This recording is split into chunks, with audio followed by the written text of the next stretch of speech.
새로운 대통령을 뽑으면서 우리 사회의 화두 중에 하나가 공의와 정의였었습니다. 저와 여러분들이 짧은 인생을 살아오면서 세상에서 경험한 바와 같이 세상은 꼭 정의가 승리하거나 공의가 승리하지는 않습니다. 악이 정의를 지배하는 일들도 많고 승리하는 것 같이 보이는 때가 참 많이 있습니다.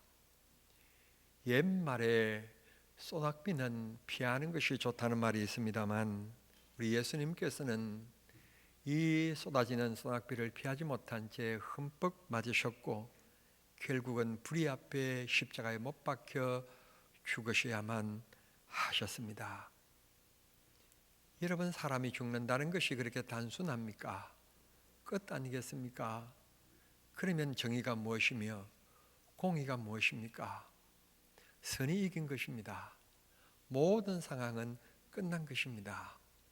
그런데 우리 예수님께서는 3일 동안 땅속에서 잘 쉬시다가 부활하셨습니다. 여러분, 모든 것이 끝나는 것 같고 불의가 득세하는 것 같고 승리하는 것 같았지만 하나님은 그렇게 내버려 두지 않으셨고 하나님은 그렇게 침묵하시지 않으셨습니다. 우리도 인생을 살다 보면 진짜 억울할 때가 많고 진짜 눈물 날 일 많습니다. 그러나 기억하십시오. 나만 겪고 있는 것이 아니라 나를 바라보고 계시는 주님도 눈물을 함께 흘리시고 계시며 주님도 그 고통 함께 당하시고 계심을 기억하시기 바랍니다. 우리 하나님은 능력의 하나님이신 것을 믿으십니까? 하나님은 더 좋게 하실 것이며 더 아름답게 하실 것입니다. 문제가 없는 사람 어디 있습니까? 고로 우리는 지킬 것은 믿음밖에 없습니다. 불의 앞에서도 믿음을 지키고 억울함 앞에서도 믿음을 지키면 그 다음의 결과는 하나님이 하시는 것입니다. 꼭 믿으시기를 바랍니다. 오늘 우리가 함께 읽었던 마태복음 26장의 말씀은 1년에 한 번씩 꼭 이 사순절기가 되어지면 우리 그리스도인들이 즐겨 묵상하는 말씀입니다. 오늘 본문에 보면 베드로라고 하는 예수님의 신임받았고 인정받았던 수제자 베드로가 등장하고 있는 것을 볼 수 있게 됩니다. 예수님께서 대제사장의 사람들이 파견한 로마 군병들에 의하여서 겟셋마네 동산에서 간절히 기도하셨습니다. 하나님이 하실 수만 있다면 이 고난의 잔이 내게로부터 지나가게 하옵소서. 그러나 내 뜻대로 하지 마시고 아버지의 뜻대로만 이루어지기를 원합니다. 고로 어떤 고난이라도 그게 하나님의 뜻이라면, 하나님께서 인류를 구원하시기 위해 하신 하나님의 고난이라면 이걸 저로 하여금 감당할 수 있게끔 해 주십시오. 그렇게 간절히 기도하시고 내려오시다가 이 로마 병정들에게 체포를 당하셨습니다. 그리고는 그 밤중에 가야바의 뜰에서 총독의 집에서 가야바의 뜰로 끌려다니면서 신문을 받으셔야만 하셨습니다. 이때의 예수님의 건강의 상태는 아주 제로에 가까웠습니다. 왜냐하면 지난밤에 겟셋마네 동산에서 기도하실 때 얼마나 간절히 기도하셨는가 하면 누가는 우리들에게 이렇게 얘기합니다. 이마에 땀방울이 흐르는데 그 땀방울이 핏방울과 같이 되었다고 얘기합니다. 저는 의학적으로 지식이 없어서 잘 설명해 드리지 못합니다만 책을 보니까 의학적으로 사람이 이 몸에 가지고 있는 수분이 70%인데 이 70%가 빠져나오기 시작하면 마지막 그렇게 진액이 빠져나온다고 그럽니다. 우리가 흔히 이런 얘기하지 않습니까? 독감이 걸리면 식은 땀이 흐른다는 말을 합니다. 그런 정도가 아니고 예수님께서 온통 겟셋마네 동산에서 애쓰고 힘써 간절히 기도하시는 그 기도에 땀방울이 흐르는데, 땀이 흐르는데 온몸을 적셨습니다. 진액이 빠져나왔습니다. 기진맥진합니다. 오늘 의학적인 용어로 얘기하면 탈진의 상태입니다. 그런데 예수님께서 이들에게 체포를 당하셨습니다. 그리고는 이리저리 끌려 다니시는 것입니다. 여러분, 이 모습을 바라보십시오. 누가 이 예수님이 베세다 광야에서 보리떡 5개와 물고기 2마리로 5,000명을 먹이신 능력을 행하셨던 그 주님이 맞으시는가? 아마 모든 사람들이 그런 의문점에 빠지게 되었을 것입니다. 10명의 중풍병자를 말씀으로 고치신 능력의 주님이 맞으시는가? 죽었던 나사로를 살리셨던 주님의 능력이 맞으시는가? 아마 모든 사람이 정신적인 혼란을 겪게 되었을 것입니다. 예수님께서는 그런 시간 속에 있을 때 오늘 성경 본문은 얘기합니다. 예수님의 제자들이 다 도망하였다. 진짜 예수님이 전성기 때에 병자들을 고치고 5,000명을 먹이고 할 때는 제자들이 사실 없어도 될 상황이지만 예수님이 지금 기진맥진하고 체력이 소진되어지고 힘들고 어려운 이 때에 진짜 예수님의 제자들이 필요한 때지 않습니까? 쓰러지면 부축해 드려야 되고, 예수님이 불의한 신문을 당하시면 나서서 내가 3년 동안 지켜보신 예수님은 그런 분이 아니시라고 그렇게 변론해 줘야 되지 않겠습니까? 그런데 예수님의 제자들이 다 도망했다는 것입니다. 나 살려라 하고 도망치고 꼬리를 감춰버리고 말았습니다. 그런데 수제자라고 하는 것은 누구나 되는 것이 아니구나 하는 것을 우리가 깨닫는 것이 본문인데, 성경 본문 보면 그 제자들이 다 떠나가고 도망쳤는데 한 사람이 남아 있었습니다. 그가 바로 베드로였습니다. 역시 우리는 이 성경 구절까지 읽어내려가면서 생각합니다. 그렇지. 역시 수제자는 수제자야. 괜히 수제자가 되는 것은 아니야. 정말 멋진 베드로야. 그도 그럴 수밖에 없는 것이 예수님의 말씀에 의하여서 세계 최초로 그리고 마지막이 될 무리를 걸어본 기적을 체험한 능력의 사람이고, 열병으로 죽어가는 자기 장모님을 살려주신 기적도 체험했던 베드로이기 때문에 다른 사람은 몰라도 그래, 베드로는 끝까지 예수님의 뒤를 쫓고 따르는 사람, 예수님을 번호해야 될 그런 사람이야. 맞아, 이게 바로 제자야. 그리고 우리가 무릎을 칠 그런 장면을 우리가 읽어 나가게 되는 것입니다. 그런데 성경은 엉뚱하게도 뭐라고 말하는가 하면, 그런 자리에 있지 아니하고 그곳에 도망친 제자들과는 좀 다르긴 하지만 그럼에도 불구하고 예수님과의 관계를 얘기하고 있는데, 물론 이 단어는 거리를 얘기하는 겁니다. 거리를 얘기하는 거지만 멀찍이라고 얘기합니다. 간격을 얘기합니다. 예수님이 심문받고 있는 곁에서 적극적으로 변호하고 있는 것이 아니라 적당한 거리에 다른 사람들이 구경꾼이 모여 있는데 구경꾼들 모임 속에 함께 예수님을 변호하기 위하여 특별하게 다르게 그렇게 한 게 아니라 모인 사람들과 같이 그냥 똑같이 별 구별 없이 그렇게 있는 것을 가리켜서 오늘 마태는 표현하기를 뭐라고 말하는가 하면 멀찍이 떨어져서 지켜만 보는 구경꾼에 불과했다고 우리들에게 말씀해 주시고 있는 것입니다. 그래서 우리는 한숨을 쉬는 겁니다. 역시 베드로는 베드로야 했던 그런 상황에서 우리는 다시 다운됩니다. 어쩜 이럴 수가 있었을까? 애처로운 마음까지 우리는 가지게 되는 것입니다. 예수님의 제자들이 다 도망갈 때 남은 것은 참 기적적이었고 우리의 마음을 흥분케 만들었지만 그의 자세는 그렇지 못했다고 하는 것입니다. 그때에 옆에 있는 한 여종 그렇게 얘기하고 있습니다. 여기에서 우리가 한 가지 기억하실 것은 유대는 철저히 남성 중심의 사회입니다. 그리고 법정이라고 하는 것도 여성들이 마음대로 출입할 수 있는 곳이 아닙니다. 그런데 웬일인지 모르지만 오늘 이 여자아이, 여성들이 등장하고 있는 장면을 볼 수 있게 됩니다.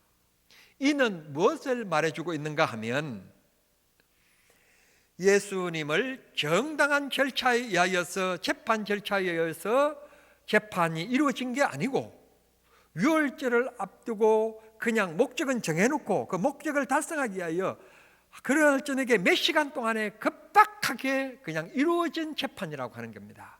모여든 사람들을 통제하거나 이렇게 할 시간도 없이 그저 오직 예수님을 빨리 사형 언도를 내려서 빨리 십자가에 못 박혀 죽이게 하는 것이 목적이었다고 하는 것입니다. 이유는 유월절이 눈앞에 다가왔기 때문입니다. 유월절을 지나기보다는 유월절 전에 예수님을 제거하는 게 그들의 목적이었기 때문에 불의한 재판, 그리고 급조된, 급박하고 그런 절차를 무시한 재판이 이루어졌다는 것입니다. 그래서 이 여인을 등장시킵니다. 베드로는 이것들을 빼지 않고 빠뜨리지 않고 소개합니다. 한 여종이 이 베드로에게 묻습니다. 힐끗 쳐다보면서 당신도 저곳에서 시몬을 받고 있는 저분과 함께 있었던 분 아닙니까? 갈릴리 사람 같는데요, 저 사람과 함께 따라다니던 사람 맞지요? 그렇게 말했다는 것입니다. 그때 베드로가 맞아요, 나는 저 예수님의 제자예요, 얘기했으면 좋았을 뻔했는데 내가 예수님의 제자입니다. 내가 3년 동안 지켜본 분은 오늘 저 제사장들이 얘기하고 있고 총독이 얘기하고 있는 저런 분이 아닙니다. 그렇게 적극적으로 변호해 줄 알았는데 70절의 말씀 보니까 뭐라고 말하고 있는가 하면 부인하였다 그랬습니다. 어린아이, 여종의 얘기에도 베드로의 믿음은 지켜지지를 못했습니다. 물론 여성을 비하하는 것은 아닙니다. 여성, 여종, 조그마한 어린아이의 질문에도 베드로는 믿음을 지키지 못했습니다. 부인했습니다. 조그마한 일에도 베드로의 믿음은 서 있지를 못하고 넘어지고 말았다고 하는 점입니다. 우리도 이 세상 살아가면서 혹시 작은 일에 별것도 아닌 곳에 믿음이 넘어지지는 않습니까? 우리 사순절 주님의 고난을 생각하며 다시 한번 더 베드로 속에 있는 내 모습을 비춰보는 시간이 꼭 될 수 있게 되기를 바랍니다. 다음 또 한 사람이 등장합니다. 72절에 보면 당신도 나사렛 예수와 함께 있는 사람이 맞지요? 라고 묻는 장면이 나옵니다. 그랬더니 얘기합니다. 72절에 베드로는 이 표현을 부인하였다라고 얘기하고 있는데 여기에서는 또 다시 얘기하기를 또 부인하여 그랬습니다. 거듭 부인하였다는 말입니다.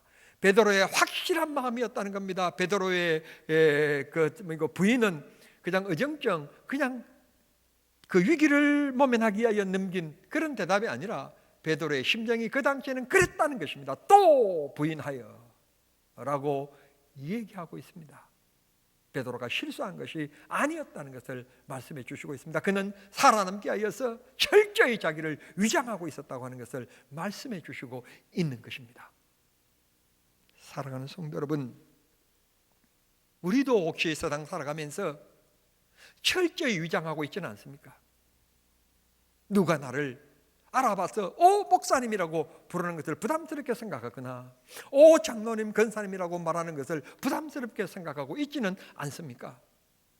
또 여러분이 목사라고 알아보는 자리, 장로라고 권사라고 집사라고 알아보는 자리에 여러분 그런 자리에서 나를 알아볼까 조마조마 하는 그런 자리에 혹은 가신 적은 없으십니까? 한번 우리 곰곰이 생각해 보시면서 또라고 하는 단어, 이 단어 속에 우리가 거듭된 우리의 모습을 비춰보는 저와 여러분이 되어야 될 줄 믿습니다. 74절까지 얘기합니다. 또 등장합니다. 당신도 저 사람의 제자 맞지요? 74절 얘기합니다. 부인하는 강도가 더 높아지는데 뭐라고 말하는가 하면 아닙니다. 내가 저런 사람하고요 같은 편이라고요. 그러면서 베드로는 이런 단어를 사용합니다. 저주하였다. 저주하였다고. 나는 절대로 저런 사람의 같은 동료가 아니라고 그렇게 부인하였다고 말씀하시고 있습니다. 어떻게 하여서 이런 스승과 제자 사이에 부끄러운 일이 발생하게 되었을까요? 일어나서는 안 될 일이 왜 일어나게 되었을까요? 성경은 베드로는 우리들에게 이렇게 얘기합니다. 유목사야, 멀찍히, 베드로는 멀찍히 있었단다 라고 얘기합니다. 예수님 손 꼭 굳게 붙잡는 믿음이 아니라 적당히 예수님과의 거리를 두고 살았다는 말씀입니다. 세상도 좋고 주님도 좋고 세상 친구도 좋고 예수님도 좋고 적당한 사이에서 이 손 잡았다가 이 손 잡았다가 이 손 잡았다가 이 손 잡았다가 멀찍히 적당한 간격을 유지하며 베드로는 서 있었다는 말씀입니다. 혹이라도 예수님을 체포한 사람들에게 예수님께서 말씀 한마디에 천군천사를 동원해서 그들을 체포한 사람들의 벙어리를 만든다든지 눈을 멀게 만든다든지 한순간에 다 쓰러지게 만들면 뛰어나가서 끌어안으면서 쥐야 할 태도의 자세. 그러나 예수님께서 체포되어서 죽으면 뒤로 돌아서서 꽁무니를 뺄 이런 자세, 그런 거리를 유지하고 베드로는 있었다는 말씀을 해 주시고 있는 것입니다. 성도 여러분, 적당히는 있을 수 없습니다. 집을 지을 때도 적당히 지으면 이래도 되는가 모르겠는데 적당히 지으면요 강주 현대건설 아파트처럼 무너집니다. 집도 적당히 지으면 안 됩니다. 아는 것도요 적당히 아는 사람, 다시 말씀드리면 책 한 권 읽었거나 혹은 마음에 감동을 입는 강연 하나 들은 사람, 그런 사람들이요 얼마나 고집이 세고 얼마나 자기 소신이 뚜렷한지 모릅니다. 한 가지밖에 모르는 사람, 적당히 하면 안 됩니다. 예수도요 믿으려면 제대로 믿어야지 적당히 믿으면 안 됩니다. 결혼식 있다고 빠지고 친구 온다고 빠지고 바쁘다고 빠지고 미세먼지 많다고 빠지고 코로나라고 빠지고 언제는 코로나가 아니면 코로나 말고 다른 건 없었습니까?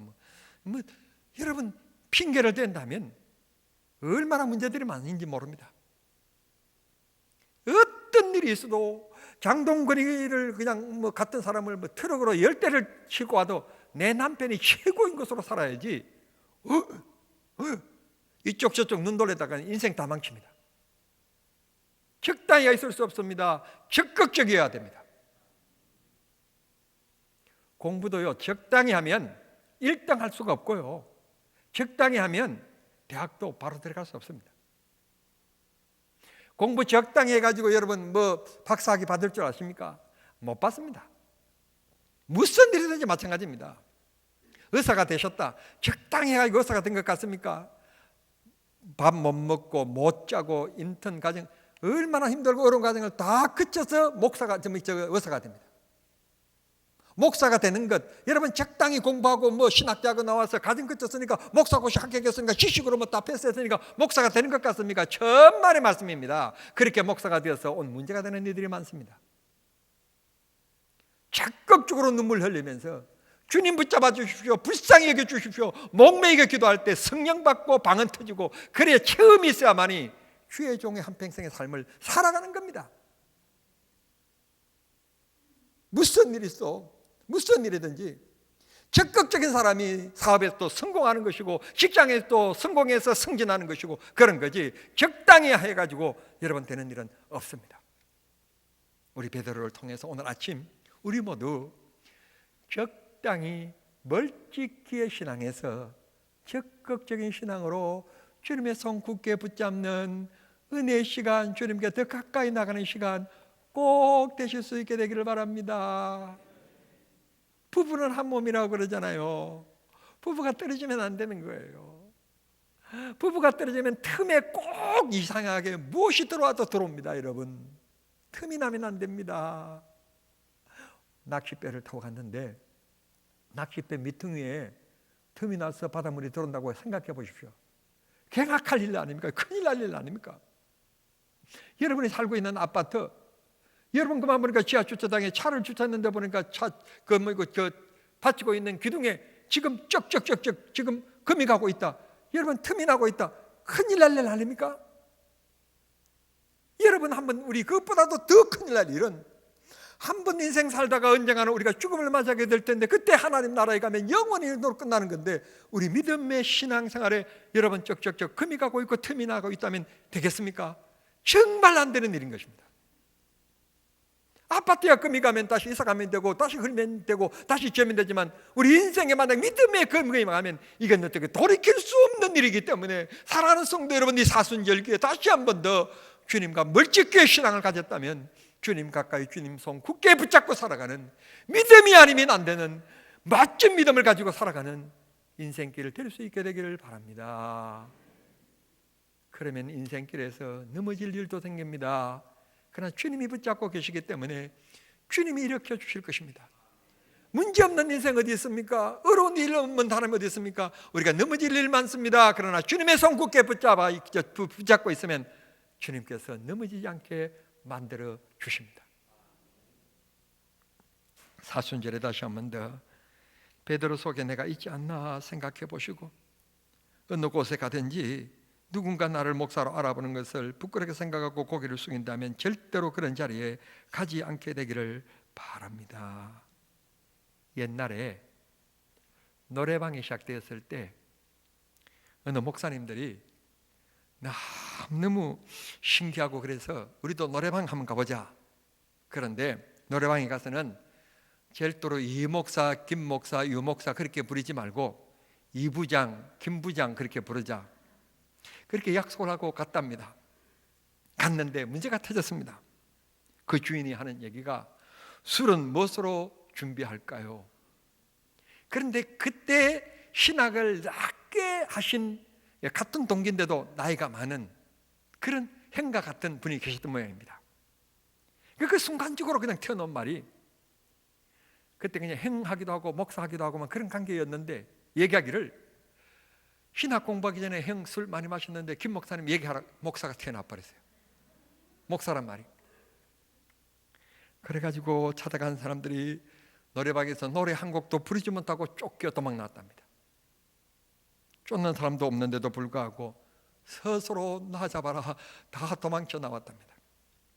성도 여러분, 그런 자리, 누가 나를 알아보지 않았으면 좋겠다는 자리라면 가지 않는 것이 좋고, 그런 사람 안 만나는 것이 좋고, 그런 사람과 같이 앉아 있지 않는 게 좋은 것입니다. 말씀을 맺겠습니다. 사랑하는 성도 여러분, 우리 모두 베드로와 같이 적당한 믿음 생활은 안 됩니다. 적당한 관계는 안 됩니다. 멀찍게 신앙은 절대로 안 됩니다. 인생 살아가며 두 가지 원칙의 법이 있습니다. 신앙과 부부 사이입니다. 신앙과 부부 사이에는 절대로 틈이 나면 안 되고, 멀찍게 신앙도 안 되고, 적당한 관계도 절대로 되지 않습니다. 하나님께서 우리들에게 은혜와 복을 주시기를 원하십니다. 아무리 좋은 전기 제품이라고 할지라도 여러분 그곳에 전기가 적당하게 이어져 있으면 안 됩니다. 꽉 연결되어져 있어야 온전한 성능을 그 전자제품이 발휘하는 것입니다. 믿음도 마찬가지입니다. 주님과 깊은 교제의 시간, 주님과 깊은 손길을 굳게 붙잡는 우리 모두가 되어져서 매일매일이 주님과 동행하며 여러분의 삶 속에 주님의 능력이 체험되어지는 그런 아름다운 축복의 삶을 살아가는 모든 성도님들이 다 되시기를 우리 주님 이름으로 축원합니다. 축복합니다. 기도하겠습니다. 사랑하신 하나님 우리 아버지, 이 사순절기에 베드로의 모습을 통하여 우리의 모습을 비춰보기를 원했습니다. 말씀 주시니 감사합니다. 절대로 적당히 예수 믿지 않게 하시고, 대충 믿지 않게 하시고, 예수 잘 믿게 해 주시옵소서. 그래서 귀로만 하나님의 능력, 하나님의 사랑이 아니라 매일매일 삶 속에 하나님의 능력을 체험하며 살아가는 우리 모두 되게 해 주시옵소서. 예수님의 이름으로 기도하옵나이다. 아멘.